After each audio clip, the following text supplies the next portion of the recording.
యేసు రక్తమే జయం పరిచర్య. Praise the lord. జూన్ 1వ తేదీ 2025. ఈరోజు దేవుని వాక్యము. యెహోవా కొరకు కనిపెట్టుకొని ఉండుము, ఆయన మార్గమును అనుసరించుము.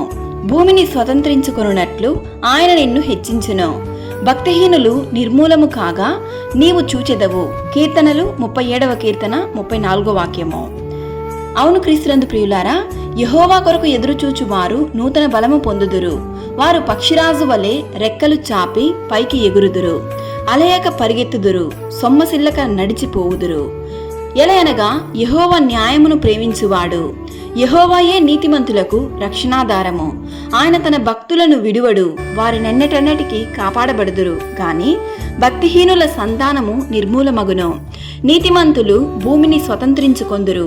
ఈరోజు ఈ వాక్యం వింటున్న ప్రియ సహోదరి సహోదరులారా, నీ యవ్వనమును బట్టి ఎవడును నిన్ను తృణీకరింపనీయకుము. గాని మాటలోను, ప్రవర్తనలోను, ప్రేమలోను, విశ్వాసములోను, పవిత్రతలోను అందరి ఎదుట సాక్షిగా జీవించుము.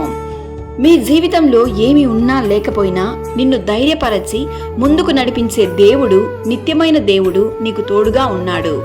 దేవుడు నీ పక్షముగా నిలబడితే నీకు విరోధముగా ఎవరు నిన్ను ఎన్ని ప్రణాళికలు వేసినా, ఎన్ని ప్రయత్నాలు చేసినా అవి ఫలించవు. కాబట్టి దేనిని బట్టి భయపడకుమో, యెహోవా కొరకు కనిపెట్టుకొని ఉండుము.